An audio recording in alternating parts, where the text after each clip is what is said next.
Hey, what is up, YouTube? It is Jouten here of the Rogue Assassins, and this is part of my 300 sub special and part of me getting partnered by Full Screen special. So this is going to be my public class setups. Now these setups are relatively simple, yet relatively complex. I know, makes no sense, but I don't make no sense either. So let's jump right into this and let's look at the class setups. Now, right off the bat, as you can see, I have all these classes named after assassins because Rogue Assassins. I do things kind of fancy, you know. Anyway, first class, I don't need to explain all that stuff. You guys already see it. This is a Russian class.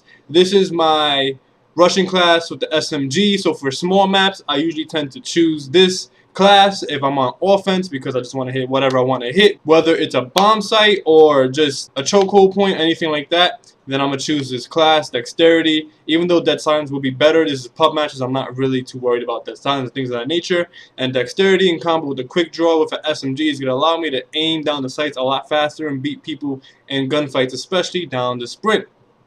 Fast Hand, that's just necessarily there for me to throw a Simtex really quickly off the rush or throw a smoke grenade really quickly at a bomb site and then just go ham, just do what I gotta do. And silencers, because every class has a silencer on it except for two classes. Anyway, next class. We got here the Rogue Assassin. Oh, Rogue Assassin, you get it? Oh, get it? Yeah, I know. Anyway, Rogue Assassin, this one is a very stealthy class. Just long story short, I have the Peacekeeper because it's extremely accurate and it shoots from long range. And the next class we got here is the Master Assassin. Now this is a defensive class, and on defense I usually tend to camp it up, just play smart. And since I kind of want to have that MOG type of setting with me, I don't use claymores or anything like that. Obviously I have to use ghosts and cold-blooded because it's pubs, but I use Dead Silence and awareness. No claymores, not a problem. I'll just hear you unless you have Dead Silence, which you can kind of pick up Dead Silence just a tad bit, but it's not really too useful like it was in Modern Warfare 3. Oh god, that was terrible. We had a crouch walk in Modern Warfare 3. Anyway, next setup is pretty much the same thing as Master Assassin. The only difference is an assault rifle, so this is for bigger maps. Same ideal, same ideology, everything is the same except for this is for bigger maps. Long range confrontations, long range gunfights. Gotta use the M8A1. This is one of the classes that do not have a silencer on it because it just doesn't have the space. I would love to have a silencer on it, but you need that reflex sight because the iron sights for this gun is at best, and you need a stock. Stock is definitely staple for assault rifles. So there you go. Next, Hidden Assassin. Yeah, I don't use this class that much. I don't use snipers that much. You can tell it's a level 6. It's the only gun that I use. All the SMGs and all the assault rifles that isn't diamond, so whatever, we keep it moving. Fodder is fodder, and we don't have time for fodder. Stay with me, preach, people, preach. We don't have time for fodder. Next class, Flash Assassin. Now this is the same thing as the Speed Assassin, which was my very first class that I showed. The same exact concept. It's a Russian class, this time with an assault rifle, so if I play on a bigger size map and I have to do long range confrontations, long range gunfights, this is a class that I'm going to use because I like a gun that's really powerful, and that's why the AN-94 is there. Now the M27, this is the same thing as the Rogue Assassin. This is the stealth class, but for bigger maps, larger maps. Same ideology as the stealth class from before with the SMG, which was the Peacekeeper. Same thing here with the M27. And I use this class when I want to take things slow and kind of control the tempo and pace of a certain map or certain round or game.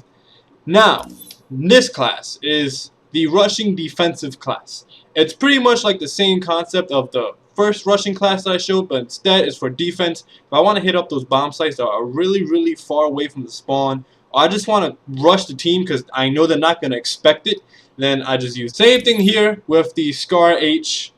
Same exact ideology. The only difference is long range maps where those really long range confrontations are going to go down. Same thing here, stock, silencer. And I love the Scar. Scar is one of my favorite guns since Modern Warfare 2, but we all know that clip size was terrible. Then Modern Warfare 3 came along. Scar was just OP, overpowered as hell, and now the Scar is kind of balanced out. And I still really do like the Scar. It's a fun gun to use, even though you shouldn't probably use it for like competitive play because there are better, more accurate guns. Now, last but not least is the pre-firing class. I don't use this class that much, but I always had a pre-firing class since World at War when they first allowed you to have 10 classes. So I just kind of stick with it just for old time's sake. So as you guys can see here, SWAT 556, red dot, excuse me, reflex sight, old habit, and stock with lightweight, fast hand. It's kind of like a rushing class mixed with a stealth class. And that's pretty much the pre-firing class. Because if I don't pre-fire anybody for certain maps, even though there really isn't pre-firing anymore, put it like this: if I don't kill anybody within the first couple of seconds of the game, I kind of go stealth mode and do things like that. Anyway, I hope you guys enjoyed this segment, and until next time, I'll catch you guys then. Peace. 背をあってこ生きることを投げ出すなら You better forget everything Remember